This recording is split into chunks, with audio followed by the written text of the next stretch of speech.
Welcome everybody. I'm very happy to be here with all of you, both the speakers, colleagues, and participants to this small seminar. I'm Carlo Botrugno from the University of Florence, Department of Legal Sciences. I am currently a researcher and coordinator of the research unit on everyday bioethics and the ethics of science, which is in charge of organizing this, but the very merit of this organization, this seminar, is to Anna Berti, who is currently just being appointed as a new postdoc researcher at the Department of Legal Science here in Florence. So I'm very happy to have her as a new colleague of mine.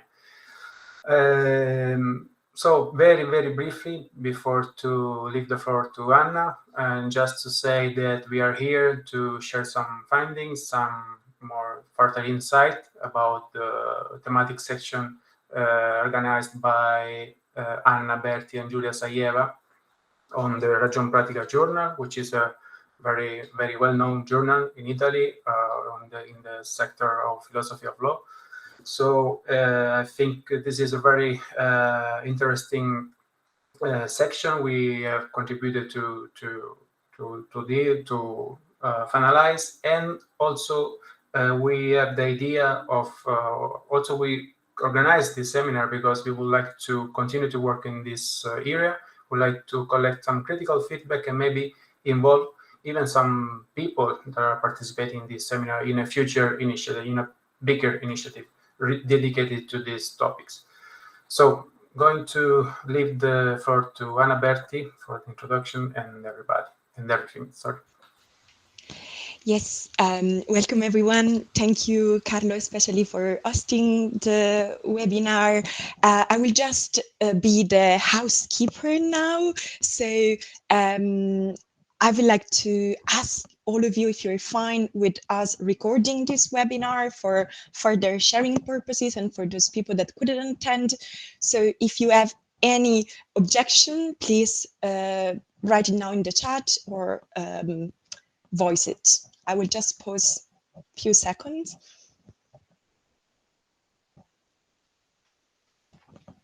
Okay, if there are no objection, I just ask you if you prefer to switch your camera off. Of course, we would prefer to have your face in the discussion, but you can just feel free to also decide not to appear in the screen on the record.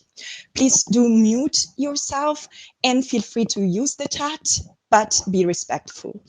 So I would actually like to give the first very word to Giulia Saieva. She actually inspired this webinar. So Giulia, over to you. Hi, Anna. Thanks and welcome, everyone. I'm Giulia Saieva. I am from the University of Palermo, and I'm a researcher in political philosophy there. So I didn't inspire the webinar, but our conversation with Anna, but not just with Anna, but also with Elsa, with Margherita, and then later on also with Carlo, inspired the whole thematic issues that we actually we have in our hands now.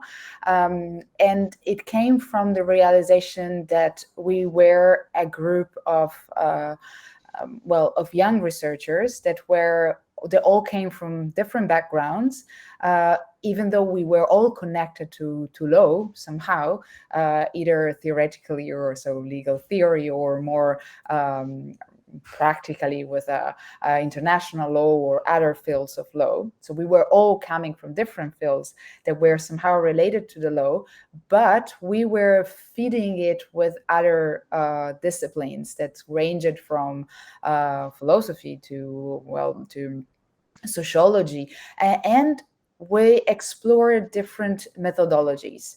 And we felt that somehow the fact that we were using different methodologies was sometimes not fully taken in consideration or fully comprehended by our fellow scholars or fellow researchers or fellow our peers. And therefore we felt that it would have been really nice to explore together some of the part specificities of actually using new methodologies in research, and also of putting together different backgrounds.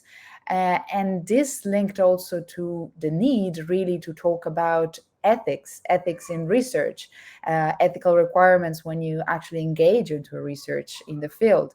And so all this came together, and it really came out as a result in the monographic section, which is basically a thematic session for the journal Ragion Pratica. And I give the floor again to Anna for the final words before the rest talk. Yes, thank you, Giulia.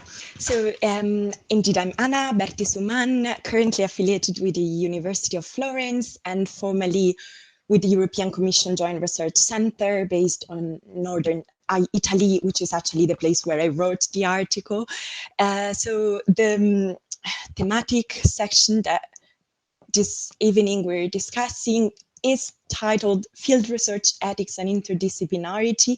And this is really the content around which the various authors that we invited this evening to share their thoughts will be touching upon in their articles. Of course, in this short time, it's impossible to really dive into the flesh of these articles, but I invite you to engage with them later on, and I will drop a link to the journal, volume 60, on the Philosophy of Law journal Ragion Pratica. Is the issue of June, and parts is also in open access. And the articles are both in Italian and in English, so we really hope that all of you can engage with them in some ways. So this webinar will be based on a very dynamic approach. So you will hear short insights from each of us. In particular, we will start with Susanna Pozzolo. She's full professor in philosophy of law and ethics of new technology at the University of Brescia, and also editorial board of Ragion Pratica, which is specifically why she will give us the opening statement. Then we will pass the word to Paolo Giardullo, assistant professor in sociology from the University of Padua. We will then hear from two of the authors in dialogue among them, which I think it's really inspiring. Then Louisa Parks, associate professor of political sociology from the University of Trento, will jump in. We will have a moment of reflection by myself and other two co-authors on really the what, how, and why behind our articles, and a final Q&A section for which I really hope there will be questions from you, because we are really sensing the interest out there among you for a kind of more structural discussion, for example, a webinar series along these topics. More importantly, what you will find in this discussion are really the tools, some sparks to trigger into researchers really across the legal field, but also beyond. What are the issues that we experience that you could relate with us? And in particular, we addressed themes spanning from really the theoretical foundations of innovation and ethics in research, our experiences in the field, researching really on the ground, our legal subjects, but also our interface, for example, with ethical committees, which sometimes pose challenges. We also taking this as an opportunity to reflect on a matter that we think for Italy is really important. So the disciplinary fields that at times are really boundaries for us, whereas we really are considering creative ways to go beyond. Also, we're looking at how we can improve our outreach methodologies, for example, embracing art-based methods and accessible ways of communicating our results. And lastly, we also felt that the teaching dimension is very important, because we would like to inspire a future generation of legal scholars and social legal scholars that are really not afraid of crossing boundaries. So without further ado, I would like to pass the word to our first guest, Professor Pozzolo. Hi, thank you. Thank you very much. I'm very happy to stay with you today. And I say some words on Ragion Pratica's very short presentation, and I give the talk to the very protagonist of the session. Ragion Pratica is one of Italy's most authoritative journals, I think, in the area of philosophy and law, moral and political philosophy.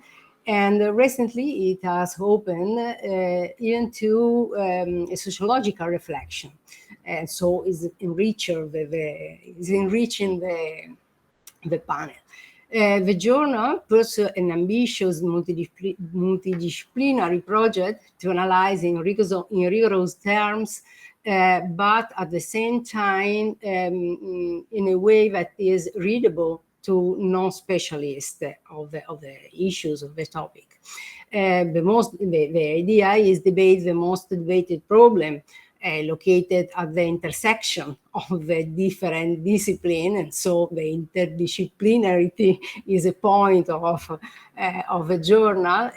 Is a complex point because it is, I think, not still good not understand, but accepted. Is not accepted by the academic, by the system, and so we live in a Cartesian still world. So we have this kind of difficulty. Well, Ragion Pratica proposed itself as a public forum to discuss the justification of the theories, of the rules that govern us individually and above all collectively. The idea is to have a place where we can discuss and in that way try to build a grid of rules where everyone can choose a proper life, a proper values, a proper goals. The monographic section of the topic, edited by Anna and Julia, offers an in-depth study that goes to the very heart of our own beliefs as social researcher, calling attention, I think, to the complexity we face. No, complexity, I think, is a word of today, and we have really difficult to understand and manage the complexity. We divided everything. We see that in the fields of the academic way to judge, for instance, our production is problematic. I was very struck by an example made by Edgar Morin that in my perception, it gives me a really sense of this problem. No? We usually talk about a person as being made up for millions of cells.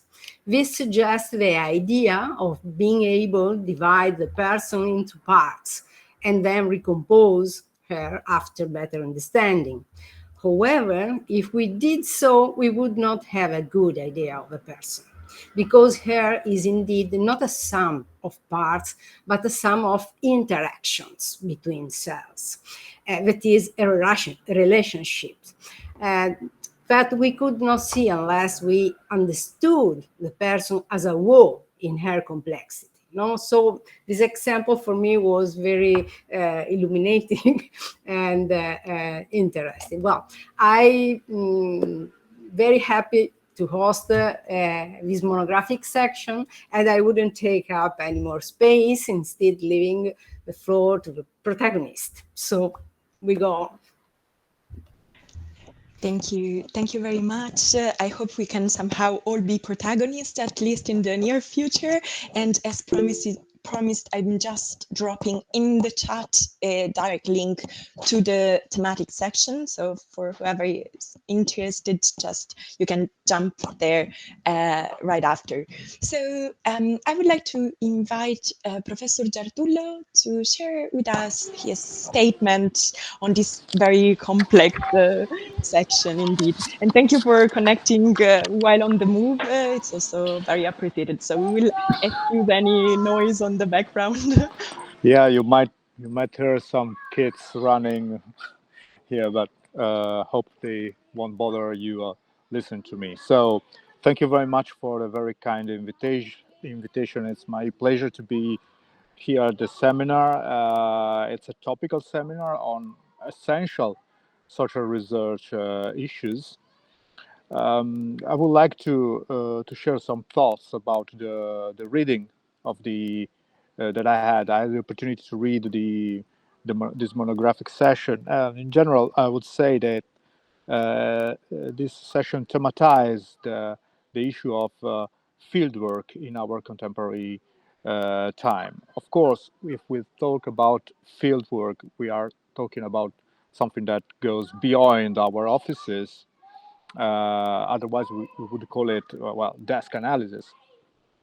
And I'm not saying that desk analysis is not interesting per se, but maybe it's more easy to be controlled. While if we talk about fieldwork, especially in social sciences, such as sociology, but you showed us also in legal studies, is getting more and more complicated recently.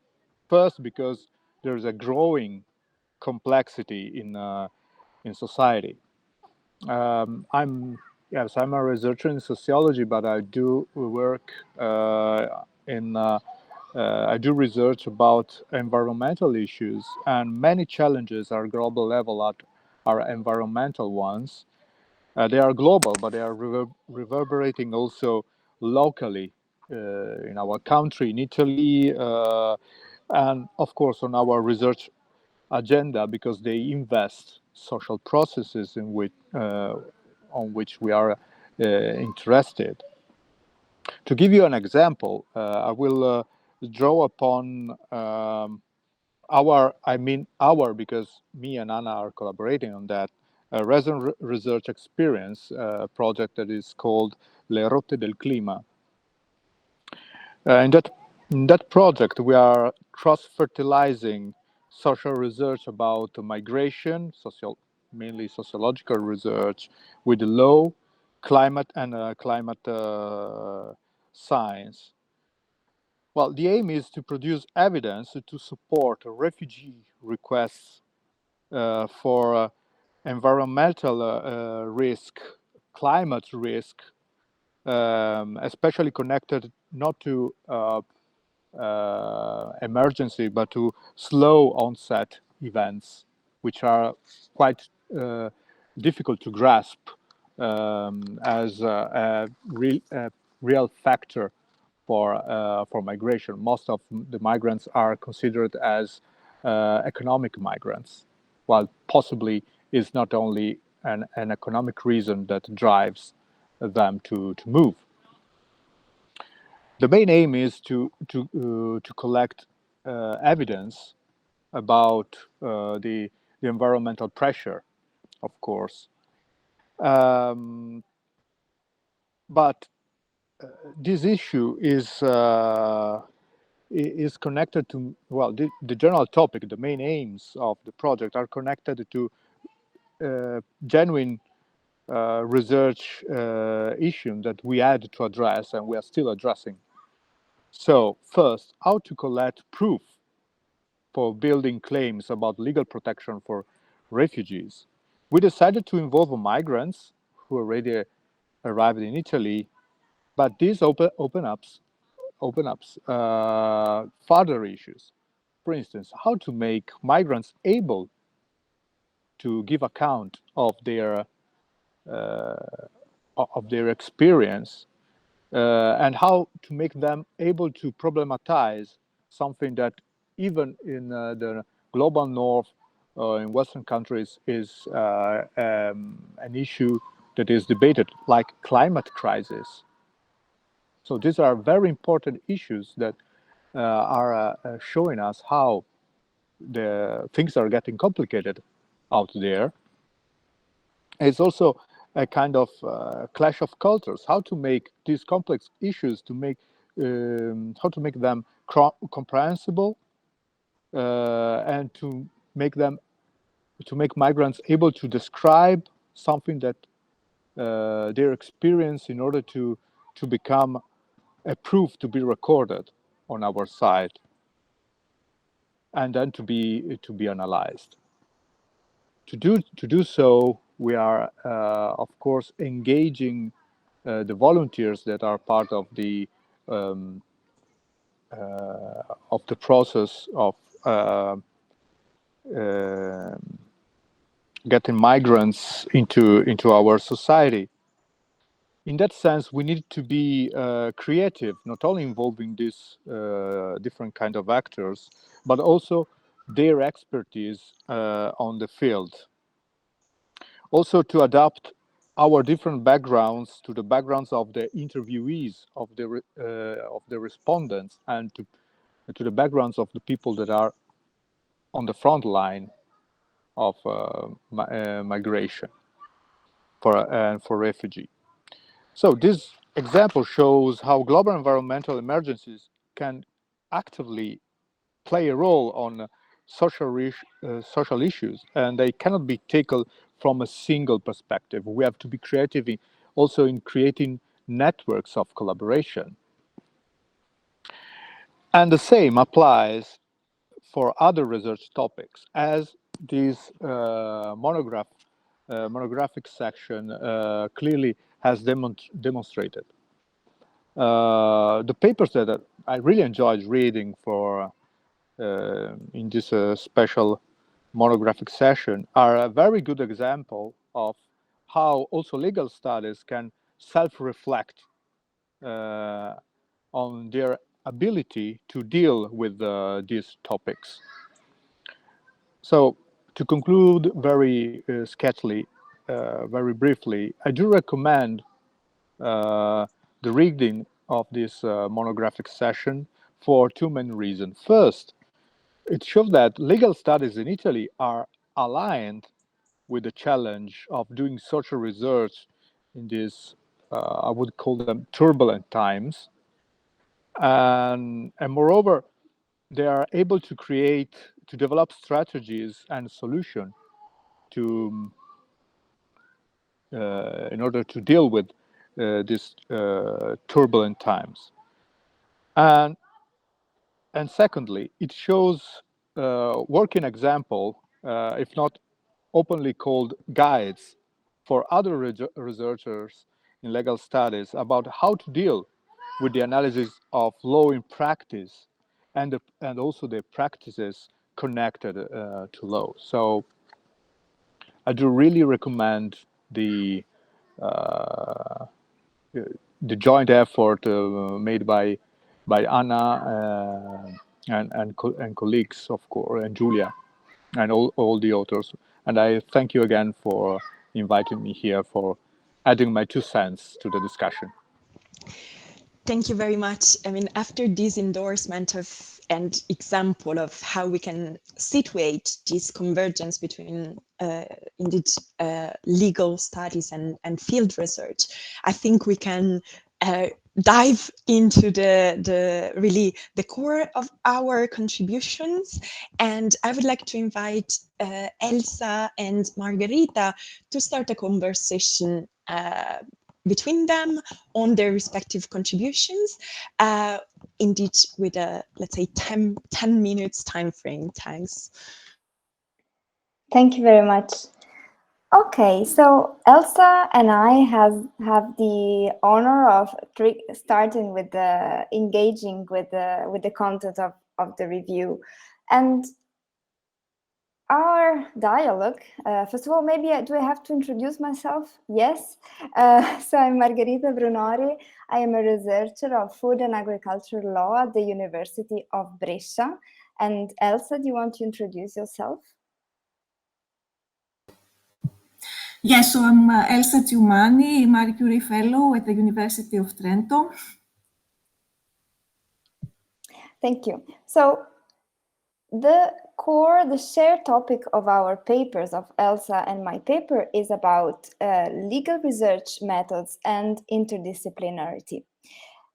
The trigger of both of our papers were a set of parallel discussion and conversation with friends and colleagues which ended up with evolved in a summer school, the flyer of which you see in the slide. It was organized last year by Teresa Rodriguez Carzon, who follows us on web, and myself, and brought together some of the speakers of today to discuss, to have really a open heart, down to the ground conversation of a legal research method, because we felt in our personal and professional experiences that we needed that. And our both paper delve into that need, which is more shared than we know about legal method. So if you read both of our papers, they start with a self-analysis of our experience of law students before and law scholars after. And we analyze the lawyer's relationship with method, which is sometimes taught in law schools as in the form of legal theory, legal philosophy, or legal reasoning at the very early stages of our education. So students of law, at least in our experience, did not have, were exposed to this kind of talk at a very early stage. If we do look at research, of legal research on the other side, we see that legal methods of research are often implicit, maybe because they are grounded in the roots of our discipline, but to some extent they remain, at least the perception is that they remain somehow too theoretical and not discussed and not addressed in their practical implication. About law and interdisciplinarity, it is not true that law, to some extent, stays in silos, because law has to look at other disciplines in order to function. But it is also true that oftentimes legal research is exposed to other disciplines and absorbs them through disciplinary assimilation, rather than engaging also trying to push the boundaries of the discipline. So the resulting effect is that law as a discipline remains somehow detached or somehow isolated from the others. And that creates problem when we need to work with colleagues from other disciplines that do not share our background. And so this is the let's say the background that we share. And then we developed some proposal. So Elsa, yes, thank you. Thank you, Margherita. So if we can pass on the next slide, please. So our conclusions at this stage are, first, unsurprisingly, that we need more discussion about methods and methodology, both among lawyers and with other scholars and practitioners from other disciplines. Second, given the differences in approaches and vocabularies that Margherita talked about, we may need, let's say, a meta-methodology, or to put it more practically, a toolbox to engage in such a discussion. And third, importantly, we need both courage and humility to approach the area while acknowledging our limitations as non-experts, so neither legal theorists nor social scientists. And this was actually part of the rationale, both of the Burgos summer school that Margherita talked about, and the monographic section in Ragion Pratica. And as both Margherita and I propose in our articles, and I actually experimented with it in this piece, autoethnography can be such a tool. While still uncommon in legal scholarship, which generally discourages personal involvement by the researcher, autoethnography is a method that allows writing in a personalized style and allows us to reflect on our lived experience to understand and explain social and legal developments. And my experience with it is that it can also feel quite liberating. Furthermore, interdisciplinary work often pushes us to go beyond doctrinal research. So rather than discussing only what the law is and which are its sources and legal interpretations, we are required to address the interrelation between law and society, recognize the biases and the impact of the law, often unintended. And indeed, many times we need to position ourselves and thus take a critical theoretical approach or not. While this explicit positioning may make us reveal our own biases and thus feel vulnerable, used as we are to the supposed neutrality of the law, it allows us to provide a critique of the law and go beyond the law, while also looking with a critical legal eye what is there beyond the law. And passing on to the next slide, please. Interdisciplinary work is impossible without collaborations, but both time and again tools are needed to build a common language. Sharing some fundamental ideas about, let's say, life, the universe, and everything is necessary for joint academic work. It helps, but at the same time, having a common vocabulary is absolutely needed. So there is definitely some learning involved. And for instance, trying to become a sociolegal scholar, I had to follow a doctoral seminar on qualitative methods here at the University of Trento. But I'm going to give the floor to Margherita to share a more exciting approach that she experienced. Yes, thank you. So as a way to overcoming the stress of dealing with the interdisciplinary from a law scholar point of view, dialogue and open discussion about it is very useful. And actually I experienced that in a research project which I conducted in the Trento University and the Department of Sociology, and I had to work with an interdisciplinary team. We faced initial struggle in understanding what we had to do, what was required by the project. And so we decided to conduct an autoethnographic exercise, just explaining in very basic terms why we do our research and how. And this actually helped us in realizing in creating our Rosetta Stone, a stone which, let's say, a common pool of concept, which is I drew here in this slide, a common picture which enables a common vocabulary that enables really to understand the other's viewpoint. And this we proved, because we experienced that really was helpful and impactful for the subsequent transdisciplinary work that we had to do for the project. So this was an experience on how really going to the roots of our experience as researchers and spelling out our way that the brain works. And so the research method that we implicitly use are actually, when they're shared, they function better. So thank you very much. Thank you both. And I think having the drawings there really is a great inspiration, because I think vignettes and drawing will be a kind of a red thread of this discussion.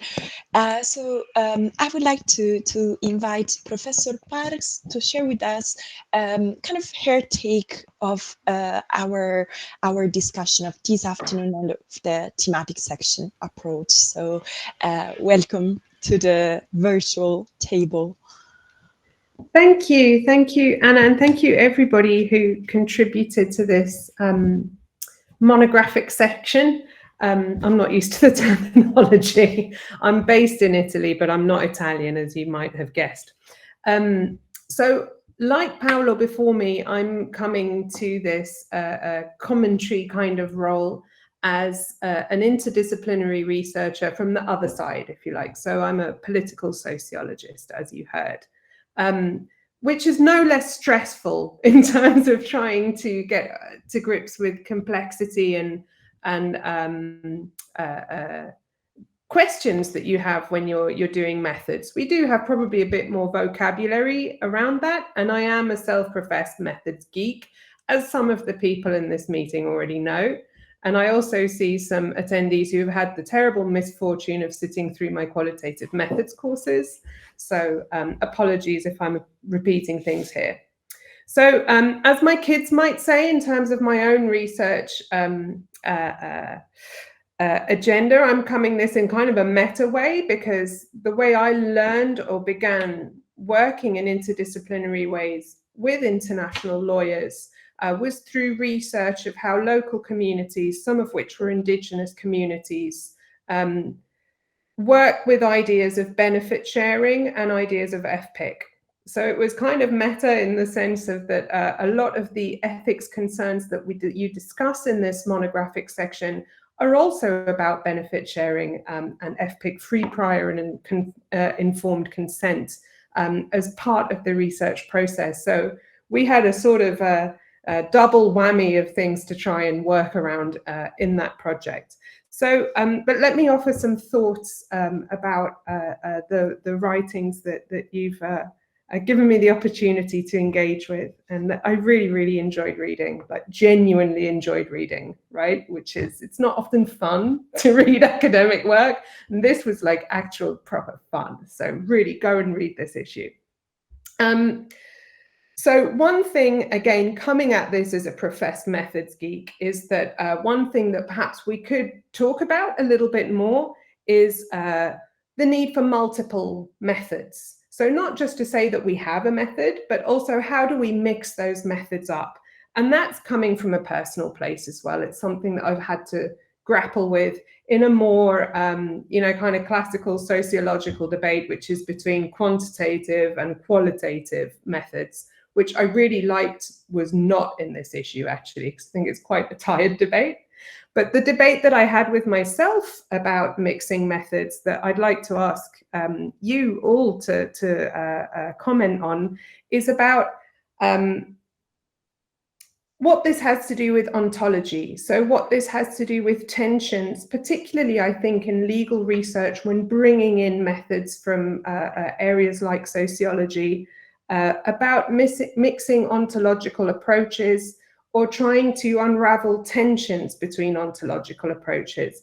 And I think this is something that a lot of the contributions touch on. So I think both Elsa and Margherita touch on it when they talk about, you know, it's difficult with doctrinal law to then go and see how people understand or even build law from the bottom up, or at least think about knowledge or contest even its implementation, etc. So a tension between a more positivist view that might be law as a thing that goes out in the world and is applied, and maybe a more political sociological view that law is also inherently political. It is applied in selective ways. It is implemented in selective ways, and people have very different feelings about, for example, its legitimacy in the world.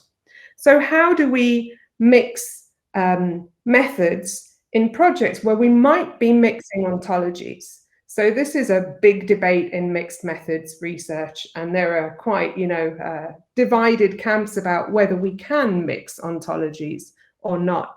And one thing that I really enjoyed in this issue was that a lot of you actually engage with that, maybe not in that terminology, but you do engage with that. I think Anna calls it polyamory, which I thought was a really great way of thinking about it, right? So trying to bring very different models to the table.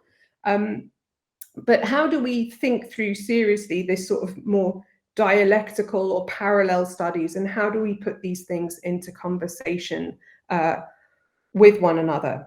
Now, one of the ways that I do that is precisely by thinking a lot about triangulation of methods. So not just interviews or not just desk research, but lots of different ways of seeing the same thing, right? So method triangulation.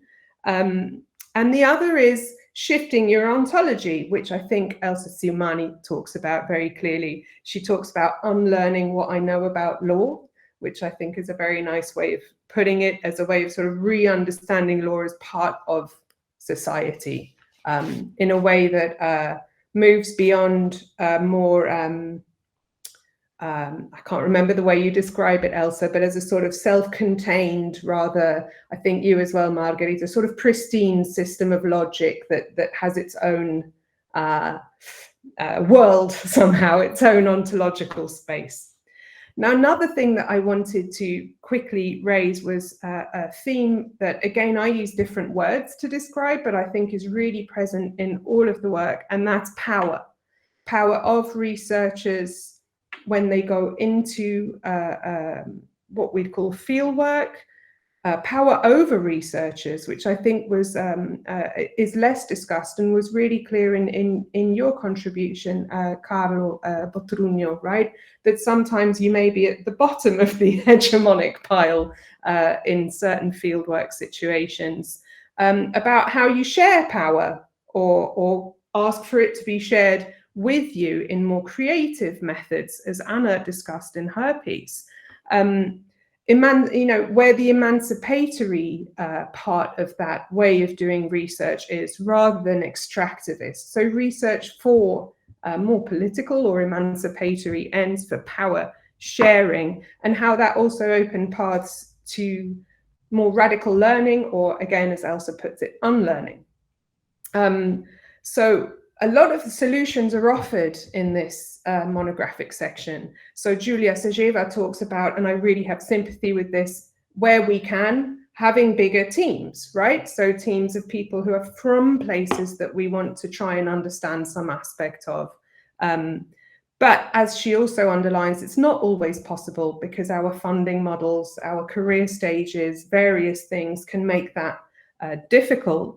But I'd also invite you to think about that there might be scientific reasons that make that difficult too, or more challenging, and something we need to think through, which is where, for example, we want to do comparative research. How do we deal with translation? I think Margherita may have just given us an answer, right, with the autoethnography of multidisciplinary, but also multi-geographical teams.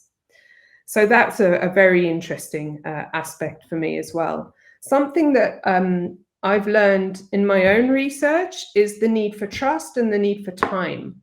And sometimes these things are very difficult to reconcile in a single project. So, I have been working with Elsa for 10 years. We published our first joint article this year. I think it's taken us 10 years to really, get to a point where we get each other to the point to actually write something that I think is genuinely interdisciplinary. And just as an incidental, we published it in a biological conservation journal, not even in law or sociology. So we've gotten to another discipline entirely. So one way that can be around that is sometimes to work with partners, which could be NGOs, could be civil society, could be local university researchers that already have situations of trust that we can sort of tap into when we want to work, particularly with communities or groups of people that are marginalized in different ways, so minority worlds. So power, I think, is also really central to ethics. And one thing that I really liked in the section is also how ethics is understood as part of the research process, and something that isn't, a stage that, well, we do have to fill in a stage where we go through the ethics committee. But if we really take it seriously, it's designed in, right? It's about co-creation. It's about really thinking about things like free and prior and informed consent. But actually the ways that we are expected to gain consent, again, I'm thinking of your paper, Giulia Sajeva, is really hard. And I've definitely had that experience. And I know that Elsa has had that experience too, where you're talking, you have to present a form which looks scary and looks legal and is often in a language that is not particularly accessible, etc. So I can share a few ways, in addition to the great suggestions that you already make in your paper about the prior part, which I think is really key. So there's a lot we can learn, and as you already point out, from biodiversity law, about the importance of it being free and prior consent.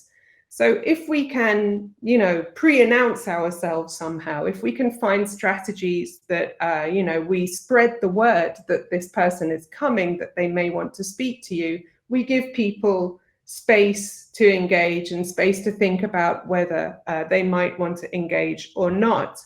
Something that I found also doing field work with marginalized communities, which, you know, presents new situations that you've probably not gone through when you go through an ethics form, was suddenly being in a room with a whole association, in this case of traditional healers, who only really wanted to speak as an association, so as a collective actor.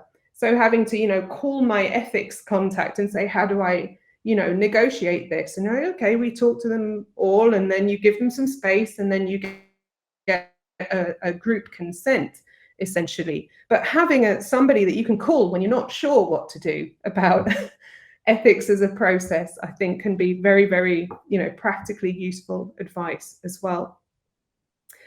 I also wanted to just very quickly say something about the experience of learning from refusal of consent, which I found really stressful at the time, but actually turned out to be one of the most fruitful learning experiences that I had in some of my previous field work. And that was, again, a situation where a group was like, we speak as a group. And for us, actually, for our community, the part where we talk to each other and decide what we as a community express has to remain private, because we don't put the same attachment on individual points of view as maybe other people do. So what we want to present to the world is what we have already negotiated in private between ourselves. And that's the thing that you should go and study, was essentially what they were telling me. And they're very kindly done, a very kind refusal, you know, but a refusal all the same. And actually it's like, okay, actually that helps me really learn a lot about actually a different cosmovision, a different ontology that's quite hard for me as a, you know, not even just European, British, right? British, born around the time of the explosion of Thatcherite neoliberalism, thinks about individuals, which is hard for me to, you know, get past. So sometimes refusal of consent is just as informative and valuable, I think, and of course something we have to respect, but maybe not the disaster that we might think it is at the time. I'll leave it there because I think I've taken more time than I should have. I just wanted to give a last moment of appreciation for the amount of Hitchhiker's Guide to the Galaxy quotes, because we need more of that in academia. Great. Many thanks, Professor Parks. I think it's definitely inspiring, and I think maybe we could keep a last few minutes to react on your key point on ontologies. And I think also it's key to discuss the interface with funding schemes. I think no grant scheme guidelines are really made for us to be safe in exploring and crossing boundaries. And also, for example, slowness on field is something that a funder would really struggle with. So I think maybe for next seminar discussion, like how we really push on funding schemes to make space for vulnerability in and across the field, it's really dear to my heart. So thank you very much again, and also let me thank Teresa for her contribution in the chat. I would like to pass the word now to the last three authors. Each of us, including myself, as 5 minutes. Let's really be in the allocated time. So Carlo, over to you for the first pitch. Let's call it that way. Okay, thanks, Anna. I'm going to be as brief as possible. Sorry, my slides are not nicer as the former ones, but I think just to present the point. So what is the point indeed? The point in my case was doing ethnography from the field, from the perspective of bioethics. And here the challenges were really related to, let me say, three axes. First of all, the ethnographic skills. because doing ethnography is, let me say, it's not easy at all. Of course, you need some preparation, some strong, robust preparation on the theoretical ground. But usually bioethicists, people from bioethics, I mean, are not really taught to do ethnography, because at least in Italy, but even in most parts of the world, bioethic is not preparing scholars to do ethnography. From the other side, also sociologists that are much more prepared to carry out ethnography, but somehow they lack ethical competence. So this is the first. A second is the access to the setting of the ethnography, because when you do ethnography in bioethics, usually you access to a place of suffering, and there is a strong concern about privacy issue of patients, of course.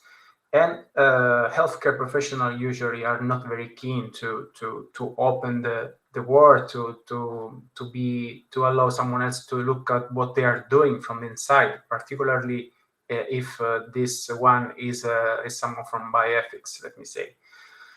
The first point is informed consent, because it is very tricky, because in ethnography, of course, informed consent is very pivotal. More and more there is an awareness about the importance of getting the informed consent in the proper way. But as soon as you inform the other that you are doing an ethnography, so the other feel feel your eye somehow, so is becoming aware that you are observing him or her. So this is a particularly challenging from a methodological point of view. How to deal with this problem? In my experience, for the experience I have in this regard, I would say that at institutional level, there's a need to encourage ethnographic studies, so to achieve a kind of critical mass point, and then gaining awareness about the importance of the ethnography in bioethics, which I will stress in the next slide.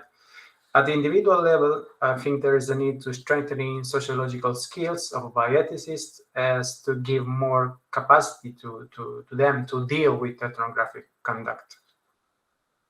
And why to encourage ethnography in bioethics?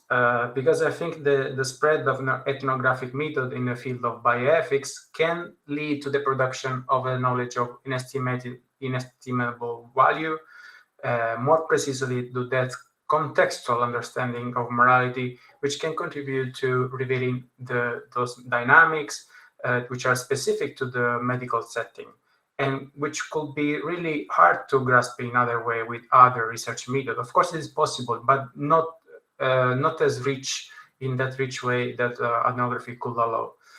So it should be remembered also that ethnographic methods perfectly fit with the kind of knowledge such as the bioethics one, not only because it's intrinsically a moral exercise, but also because it makes complexity its dominant epistemological trait, and because it's the main purpose of both bioethic and ethnography is to grasp the meaning, the principle of meaning that lies in the relationship between health and disease, not just at the abstract level.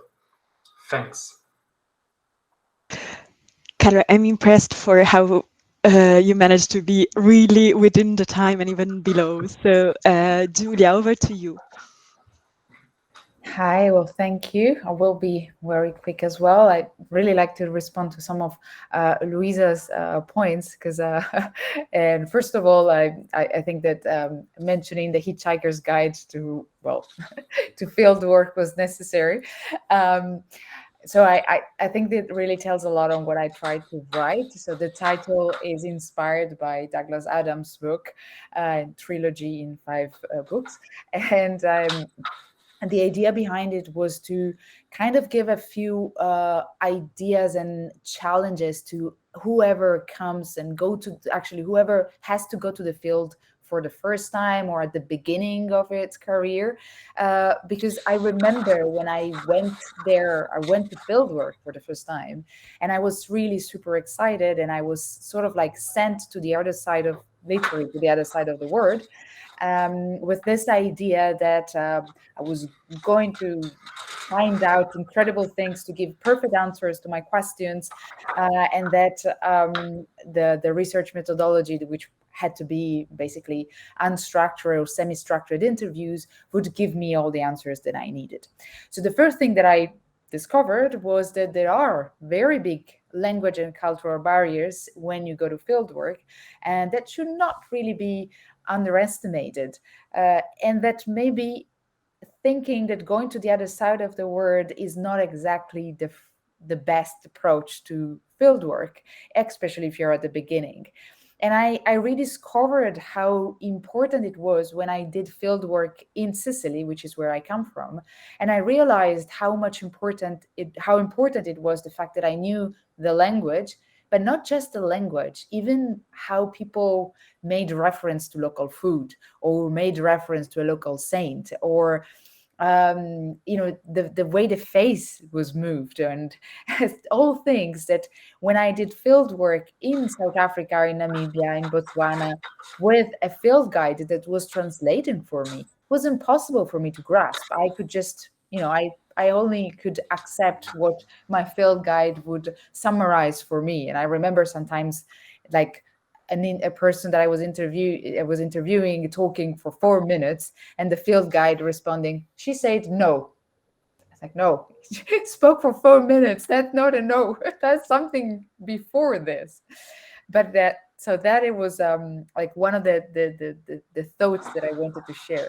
The other thought was the ethics, which Luisa raised as well, and how challenging it is to, on one side, follow what your funder tells you. So you have to go through the institutional procedures, and then actually finding out that when you go to field work, the institutional procedures that you maybe very well applied and you followed are really not fitting with what you are doing there, because a person that you are talking to really doesn't want to go into the legal jargon of the pre-prior informed consent that you are giving and handing, and it's all written.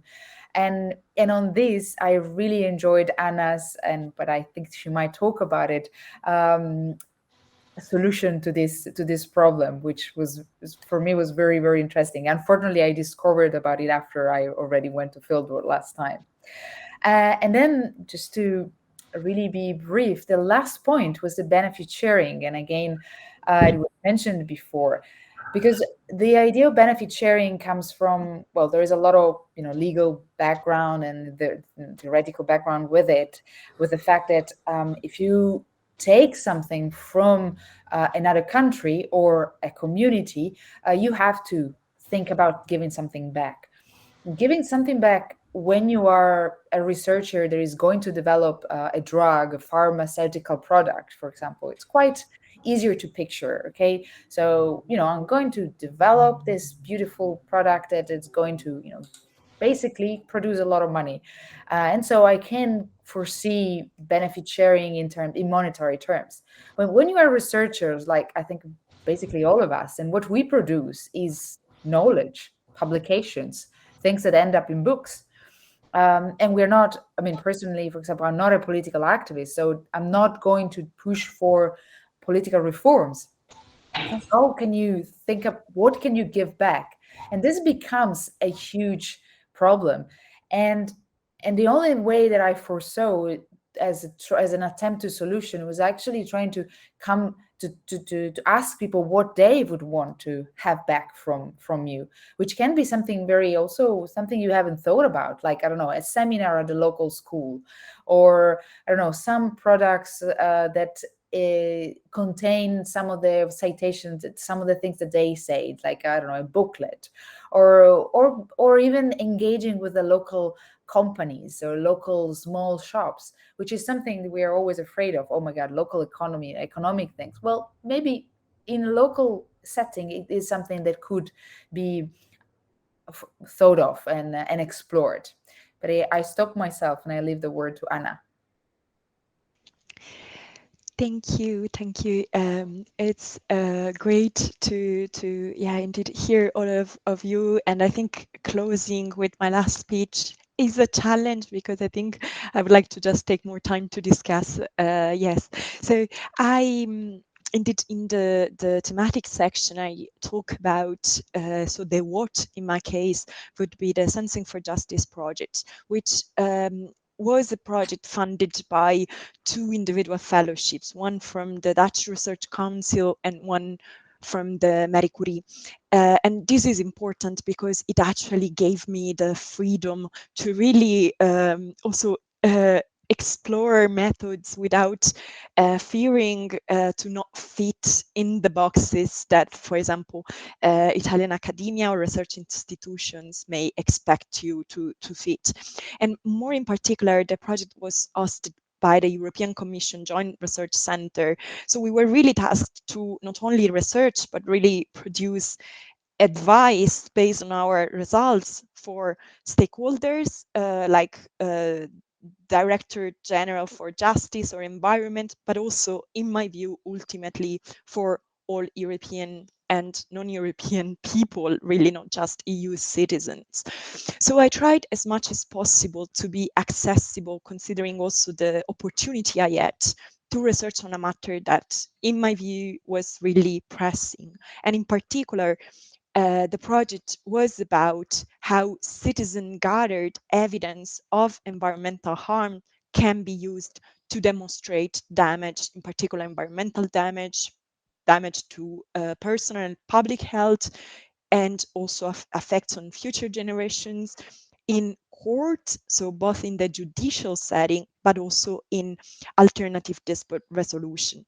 And the other kind of shining symbols that you see on the slide is because I could, from really the first year, be seconded, so explore and observe the work of environmental and climate lawyers, really working with communities hands-on, but also on the right, I could engage in the research as supporters, collaborators, 3 artists, in particular 2 visual artists, a performative artist, and also lately a sensorial sculpturist. So next, please. This to say that the need to expand and reflect on intersection, and also how to mix together the methods, because I think this is really important, and I really support Professor Park's point on not just taking from methods, but really having a strategy for intersecting them. In particular, I decided to complement really the review of the cases out there of civic evidence of environmental harm and literature that was dealing with the cases with a presence on field, mostly pushed by the fact that there was not much written on it. And when I was in the field, and I think I can share with Carlo and Giulia the idea of like being very far away for performing our research and then coming closer to home in a way. So I started my research career in Latin America, and then for this project, I actually went on fieldwork in Basilicata in the south of Italy.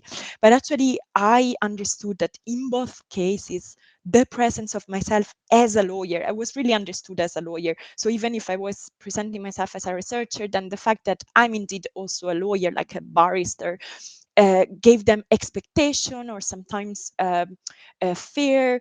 So what I decided to do is to change my positionality in the field through approaches that I would summarize in 2 streams. One in particular is this idea that a slow ethnography that is really about walking through the fields that you are researching, for example, through sensorial walks, can help you grasp the territory before intervening on it with your research. So really as long as we walk in the field, which is something that no funders or institution really understand, you can also embrace a vulnerability that puts you closer to the experience of the people that are daily exposed to environmental issues. And this, for me, really dealt with power, because it really kind of tackled some of the barriers that people would put if I would have come with, I don't know, a big car or the airplane. I was trying to go to the field as silent as possible. And the second dimension was really to embrace what is called research creation, that actually argues that creative methods can be used actually as an intrinsic part of the epistemological development. So not just in the phase of dissemination, but really integrating them in the research design as a method to present your research to your participants and engage the participants in an even way, in a way that is more empathic, is more accessible. Second, please. Third, actually, as the last. This approach actually opened the space of my research to audiences that were not able to access it otherwise. And I would like to mention, maybe commenting on the points on polydisciplinarity, because I think Professor Parks mentioned it, and I think many of you are not familiar with polydisciplinarity. It's really the idea, just pronouncing it is complex, that interdisciplinarity can be pushed beyond boundaries, and the integration between disciplines should not occur just at the level of content, but also at the level of form. And this making forms explode and then reassemble them together can really have a transformative impact. And the second point for me, which embrace the idea of embracing vulnerability in the field, kind of for me was an occasion to engage more with feminist and post-feminist theories that really show that a vulnerable approach and humble approach to our research, it's really the starting point for a meaningful engagement in the field. And in particular, I would like to indeed quote, cite Barad, Lovelace, and Truman on this idea that ontology, epistemology, and ethics become really entangled on field. And then our objective is really to recognize our positionality, in our case with legal labels and legal frames, but there are methods to really unlearn, unpack, and present ourselves in a way that is maybe more naive, maybe more kind of pristine to the field. And in my case, what was more for me effective was really embracing art and the methods of sensorial works on the field. I'm happy to say more about this later on, but I think we really would like not to keep you for more than 5 minutes plus. So in case there are any reaction questions or also reflections among us, I would like to devote maybe the last 5 minutes to that. And especially, I mean, the main purpose of convening this webinar is really to understand if the participants like feel the need for this, more discussion on this. You can also feel free to propose. We already had some feedback, propose some topics that you feel we should do more in-depth discussion, and then we can convene another webinar or even a webinar series. So opening the floor, and hopefully you were not completely destroyed by our big, in Italian we would say carrellata, so big pitch deck.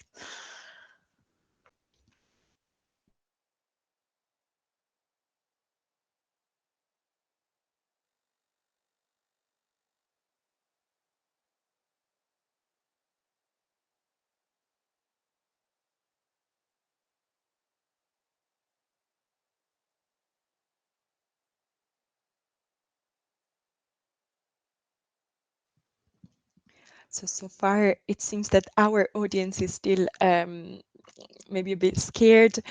So in case there are no comments, I also invite the co-authors, the guest speakers to intervene. Any last points that you wish to stress?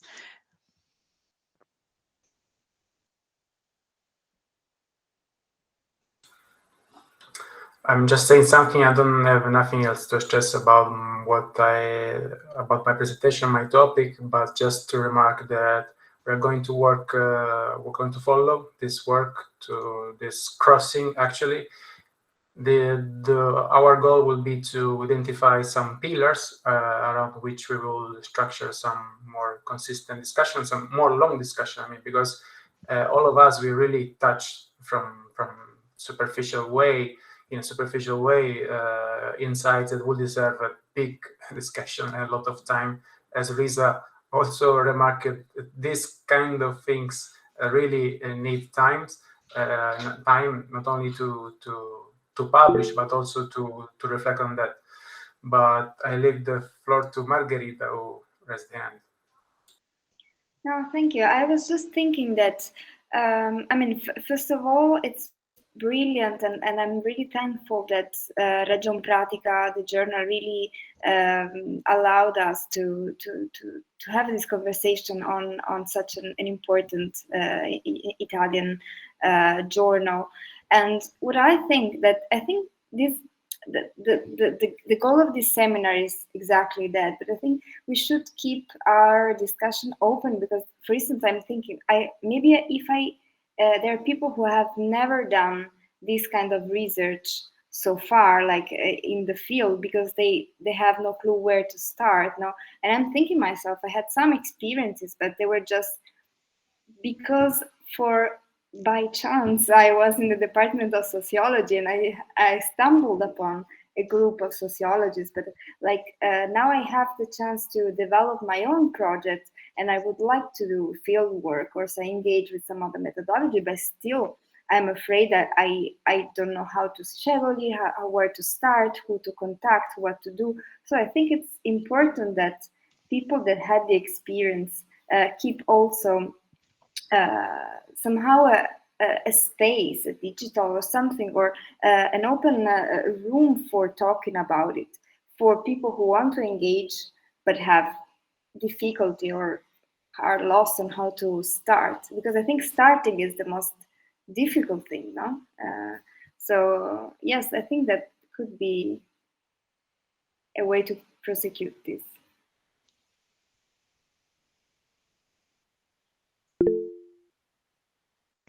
And Professor Parks. I just want to, I see a few PhD candidates in the meeting who might be in that situation of worrying about whether they can do it. So I just want to encourage them, but maybe also less encouragingly, I still get very nervous about fieldwork, and I don't think it's something we ever can really get past. We just have to work through the worry and try our best, right? Without, but also saying when we publish that, yes, I am this person, this is my position in the world, and I can't hope to understand everything. And what I'm trying to do here is not represent everything about, this particular world, but just how I can engage with it.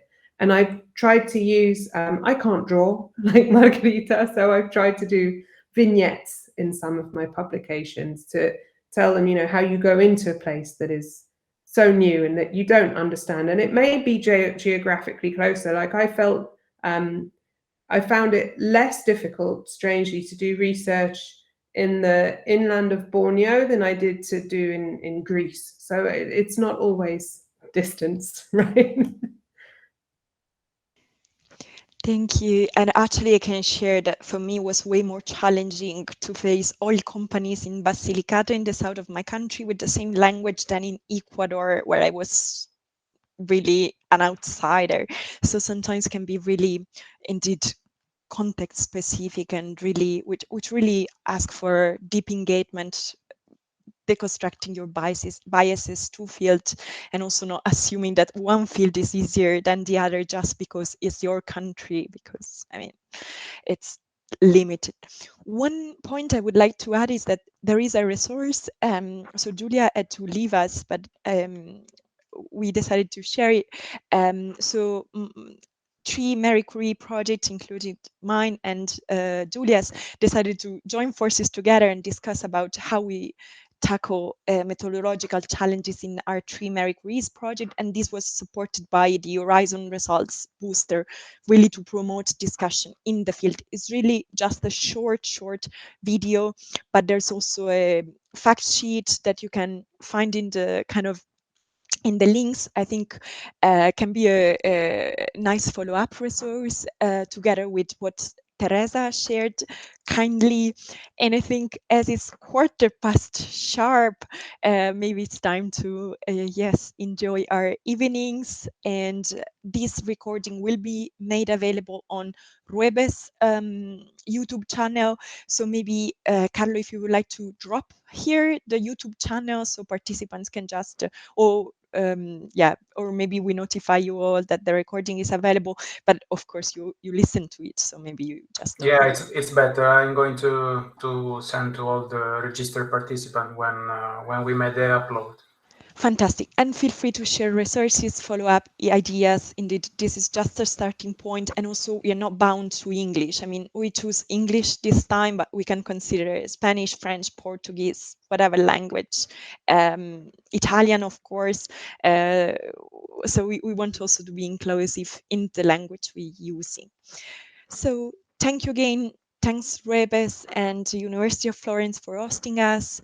Thank you to the guest speakers for engaging with us, to Ragion Pratica for hosting, of course, these contributions, and to all participants.